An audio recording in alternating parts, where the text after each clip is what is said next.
Ladies and gentlemen, welcome back to the Dark and Stormy Nights.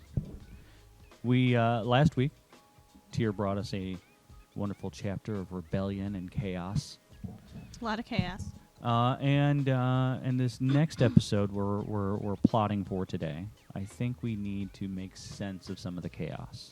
Yeah, and start picking up some pieces. Right. Or at least figuring out where the pieces lie. So we need to kind of understand where it's going. Why the chaos happened for a reason. It was planned. Right? So the Fae have an agenda. The witches have an agenda. And the Combine have a decision to make. And the lesser players, Eliot, Lee, Nigel, they all have decisions to make. And I think that a big thing is that we're kind of left with the writing on the wall, you know? Right. And the Combine either has to accept the fact that things are going to change whether they like it or not, or they can stay rooted in their old ways and most likely be destroyed. Well, that's the thing. If things do not change, this means war. Exactly. And I think that's something that they're not necessarily considering on the surface is the fact that the forces in the magic community are currently divided. And it's a pretty strong divide. And on top of that, things are starting to be exposed to the humans. Now, mind you, Nigel called in the cleaners, and he had them clean up most of the mess that was made by the exposure. Using whatever means they're going to use, you know, excuses and jokes and, you know, the theater companies and that kind of thing, you know, or magic to erase what was done. You know what? I mean, we off air we went with a different idea of where this could all go, but we could also take the time to follow what the cleaners do to make sense of this instead of, you know, I mean, what it could be discussed. discussed at least with the Combine hearing or whatever, or meeting. Because in a movie, you would see them walk into like a newspaper and act like they own the place. It's like, all right, this is the headline we're going with, you know, and then they actually feed them their headlines and stuff, and then they... Not unlike how it really works. Right, yeah, wagging... Well, no, I mean, but, yeah, when government, you know, wants to hide something, they go and wag the dog, you know? And, right. So, yeah, I mean, you could absolutely, like, add that in or have maybe Nigel give the Combine an update on, well, this is where things are at, this is what they've done to, you know, counteract that fact. But the bottom line is that if the humans do catch wind that this magic community exists, and as we have seen just, you know, by human nature, our first response is get the guns, the magic community is in very serious danger, and they're completely divided, which means they'd be crushed. There is no united force of the magic community. And, I mean, there'd be mass deaths on both sides. Well, I gotta wonder... But they're severely outnumbered. I gotta wonder if the Combine wouldn't have the knee-jerk reaction of extermination. You know... like, let them get exposed? Well, no, like... we discussed the underground, right? Where the bazaar, where a lot of them take refuge or what have you. I think that some of your older Combine members could absolutely discuss that option. Taking the sweeper team and wiping out anything in there. But I think that the witches would be smart enough to make it a setup.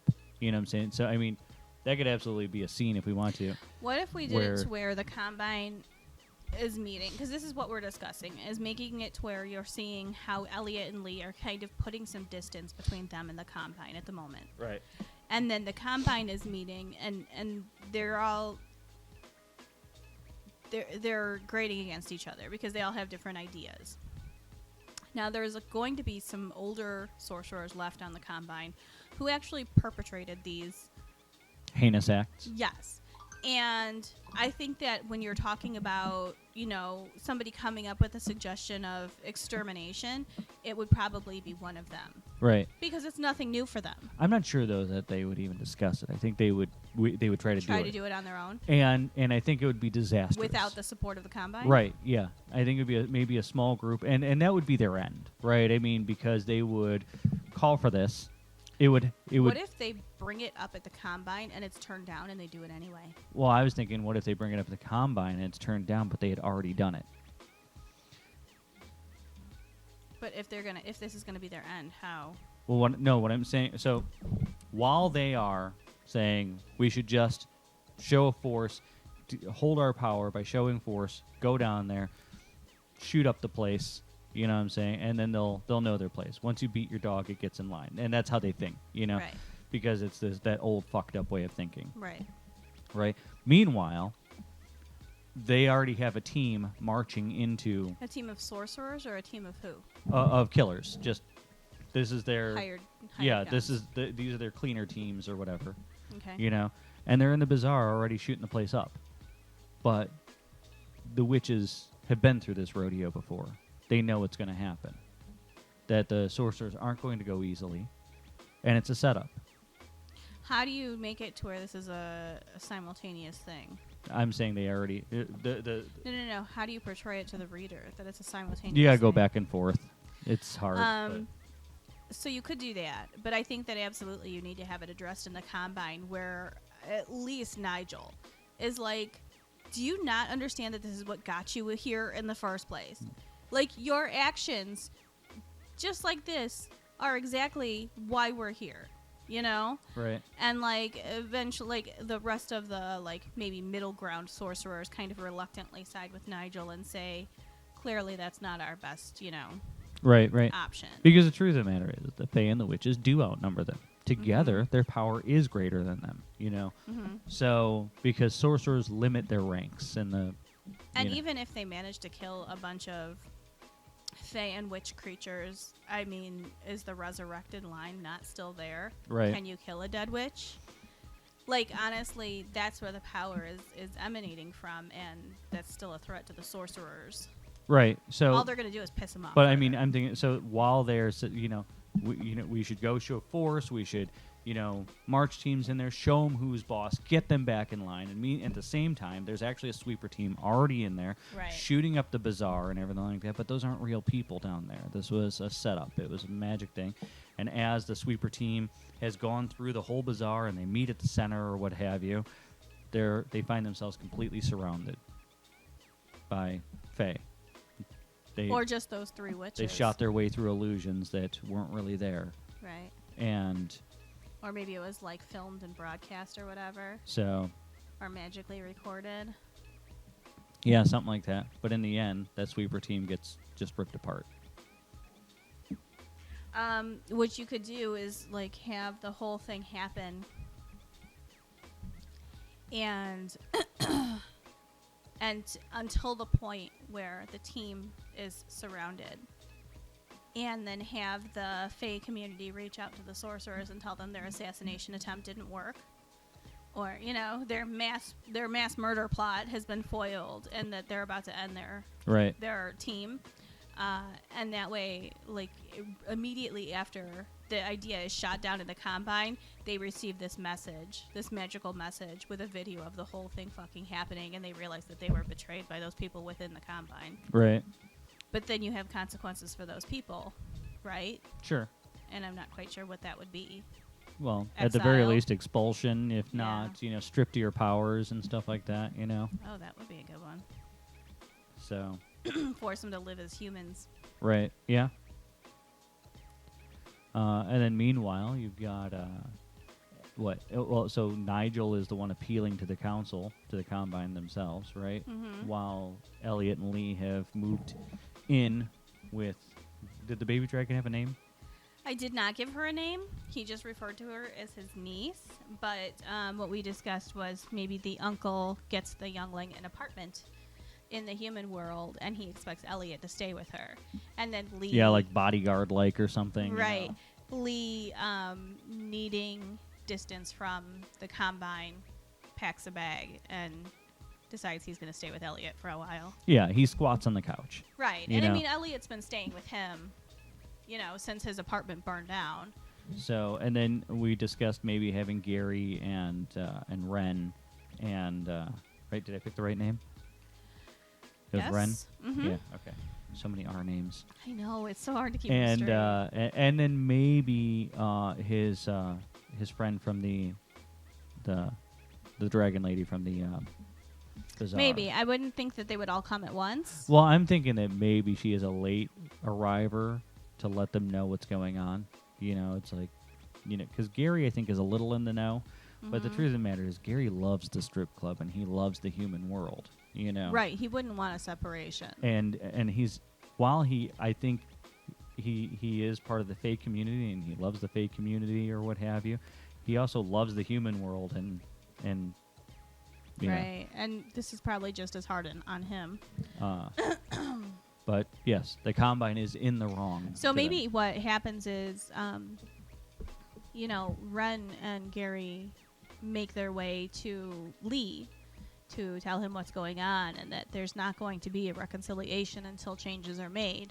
And then if the sorcerers have any concept of, you know, being, you know, just punishing harder to make people fall in line, it's not going to work. But I think they have to maybe come to him in secret. Like, they can't have the rest of the Fae community knowing, you know, that they're talking to bounty hunters. I don't know. Just a thought. And then maybe eventually the Dragon Lady shows up to tell him about the assassination attempt.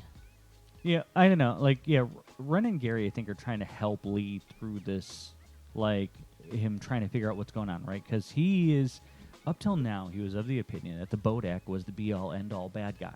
Mm-hmm. And now he's starting to question, right? Okay, the Bodak's definitely involved somehow, but is it the be-all, end-all? I mean, this is a lot bigger than I thought it was. Right. You know? Like, I didn't see the witch thing coming. I didn't see the rebellion thing coming.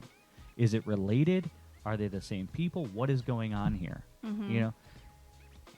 Because ultimately, how would this rebellion benefit the Bodak? Right. A Bodak collects, like, nightmares, and really, this rebellion is yeah. not... Is it related? Is he a hired gun? He's definitely got to be questioning the true motive of, you know, whoever is perpetrating all of this. But then we definitely have to talk about how this did expose enough things to make the perfect storm to create for the rebellion to happen. You know, right. It brought things to light that people hadn't thought about in 100+ years. Right, but the ultimate result is that it's weakened the Combine. Yeah.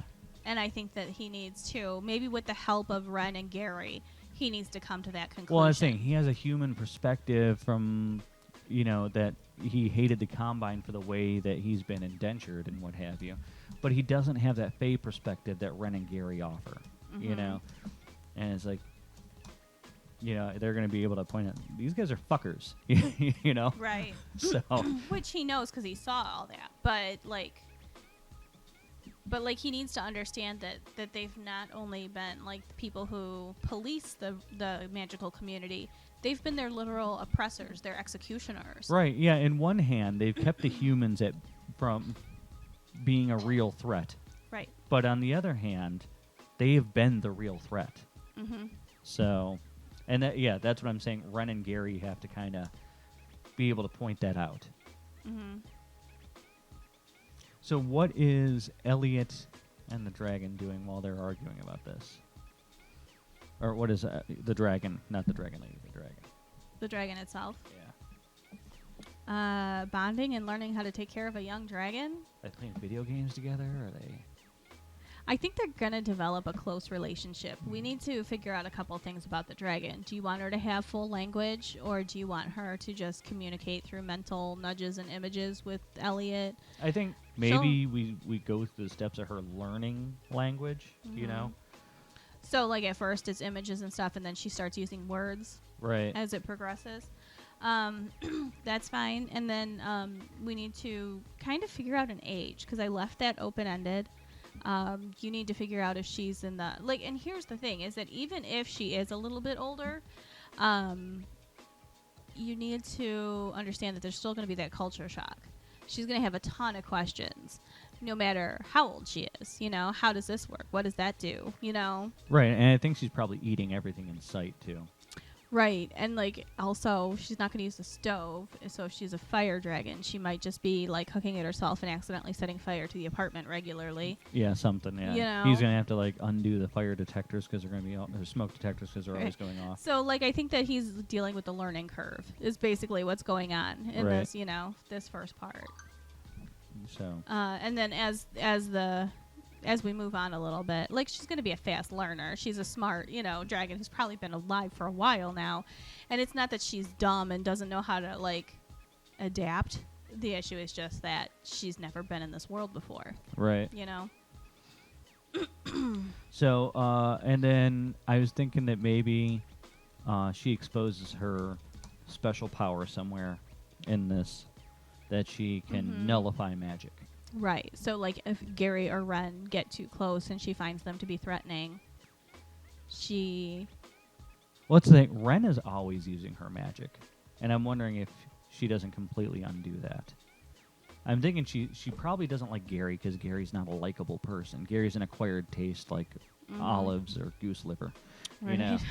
So, she might not like Gary like normal people don't like Gary, but being in proximity, that would nullify Ren's magic for her to just because I don't think she's What if the dragon discriminatory. has a small field where, like, it's just around her body that magic is nullified, but she can expand it? You know what I'm saying? So she can make it to where if somebody threw like a ball of magic at her, it won't hit her because she's got this field around her. But she can expand it to envelop Eliot, or she can expand it to envelop the whole room. You know what I'm saying? It's a lot to describe. I mean, I don't think we get too technical with it, you know. You just need to make a decision of if it's always there or if it's something that she can control. Right. And I think she has to have some degree of control over it. Because otherwise you're really limiting magic being able to be used. Nobody would have a glamour in their presence. They literally would have to stay away from the magic community in the presence of humans. Yeah, well, I think that it's probably somewhat controlled. Like, it may always be smaller or whatever, but then when emotion is triggered or when she concentrates She can on lose it, control of it. it'll sure. get bigger and expansive. Like, so Ren is too close to Gary or whatever, you know, and And it envelops both of them and removes their glamour. right, and her hackles are up because she doesn't like Gary, you know, and then they have to calm her down. So, Okay. all right. So the end goal of each of these things is to get Eliot and Lee to make a decision on where they stand with everything. I mean, Eliot has a little bit more deciding room there. Lee's stuck.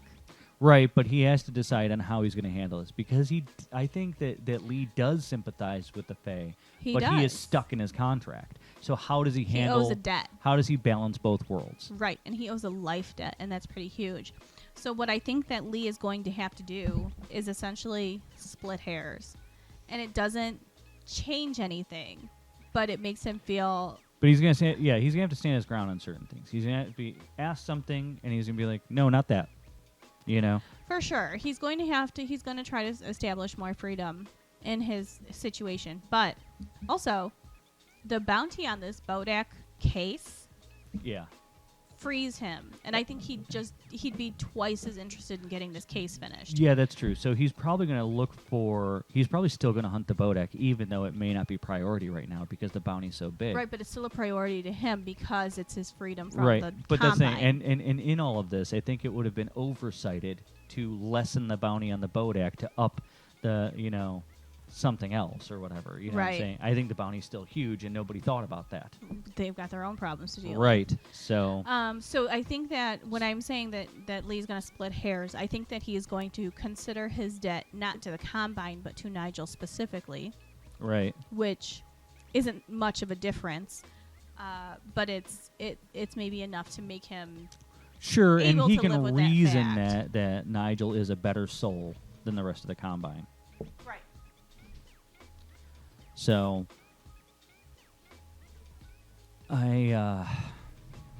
okay, in the end, Eliot and Lee make their decisions, and I think that Ren and Gary have to find comfort with the decisions made.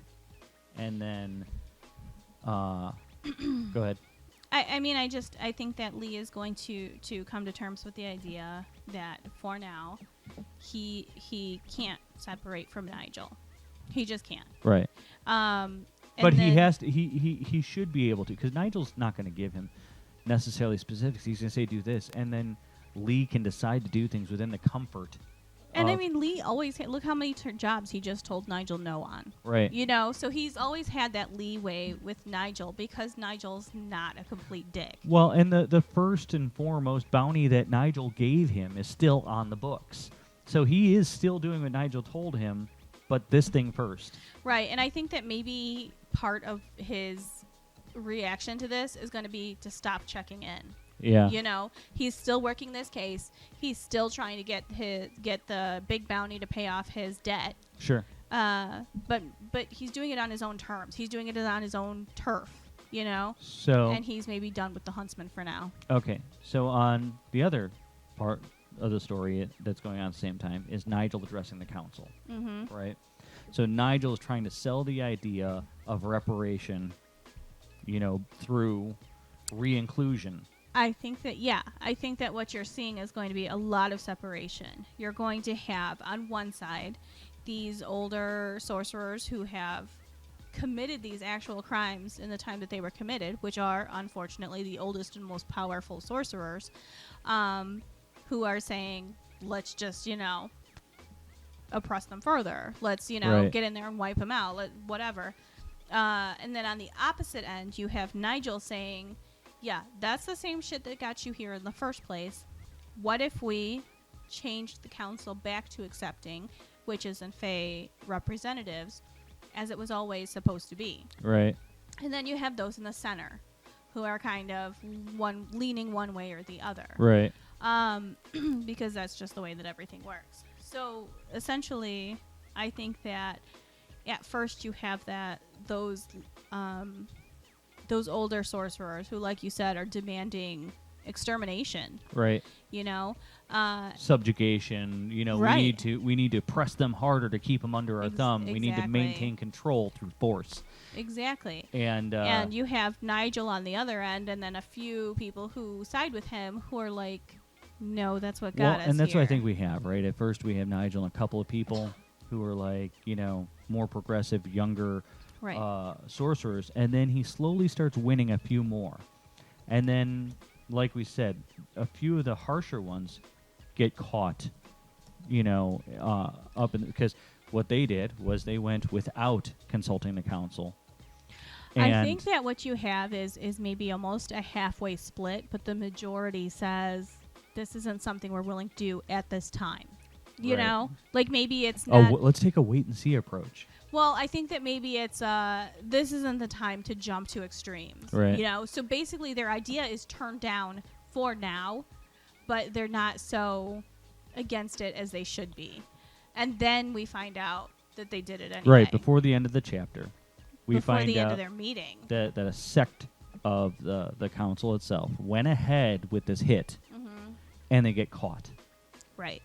And that changes things, and that pushes them in the other direction. So I think the way I'm going to format the chapter is we have the strike team walking into the bazaar, and they start taking action, right? Cut away.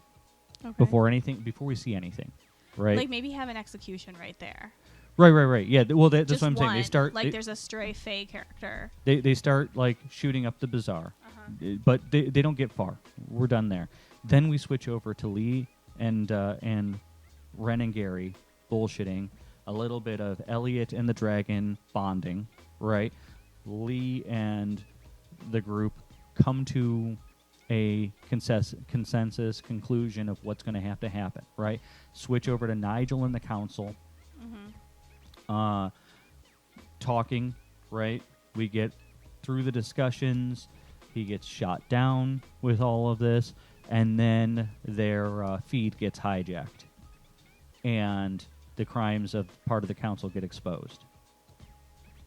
So maybe we have one of the strike team exposing who called the orders. Oh, yeah. Agreed. You know, and then... Or that it's pulled out of them with magic. Right. And then, Or, some sort of magic can actually just show, like, pull the conversation that he had with one of the sorcerers who's on the Combine, so they can, like, witness the conversation or something. Right. You know, like with magic, you can really do it any way you want. Right. And then, we expose this group of sorcerers who are basically right-wing extremists. That crackling you hear was lightning nearby that actually affected our headphones and microphones, yeah. That's cool. So, yeah, I think that's good, right? So we can end the chapter with these guys getting exposed and maybe not seized, you know. So, are you going to actually portray the fact that, like, they see that they betrayed the Combine and took action without consultant. Yeah, these assholes Okay. just brought up in meeting the idea of doing this, and it was shot down. Right. So and you're going to then we expose, find out it had been done before they even asked. Right. So you're going to expose that, but are you going to show that the result that some of the Combine moves the other way then? Or is that for the next chapter? Yeah, maybe we do a vote of hands or something like that, all in favor of taking action against, this group from like the they Combine. lose all their allies. Maybe you've had like a couple of people arguing in their favor. Like, we're not saying no, but let's use that as a last resort. Right. Let's hold off on this extreme Yeah, action we give until some kind of where it looks like, I'll give some kind of clue that their support has waned, Well, no, but like I'm saying, like earlier in the conversation when they're suggesting just mass executions, these people are like, look, we're not saying no, but we're saying not right now. Let's leave this as a last resort. And like they have more support than they should. And then after they're exposed, those same people who were supporting them are now no longer. Well, yeah, at the very least, they're washing their hands. They're like, I don't want anything to do with this. This was, right. Because they broke the Combine's bylaws. Right. So by the end of the chapter, you show that the Combine is now divided. Right. Okay. Is that good? Yeah, I think so. All right. Do we have anything else? No, I don't think so. I think we're Okay. good. This might be a difficult chapter to write, but It probably do my will be. best. It's a lot of bouncing around, but yeah. so. All right. Well, I guess we'll see you next week. In the meantime, go check us out on Twitter at the darkstormyknights. On Reddit, we are r/darkandstormyknights. We are on Facebook, and you can find us anywhere where you can get podcasts and YouTube. So we will see you next time. Thank Bye. you.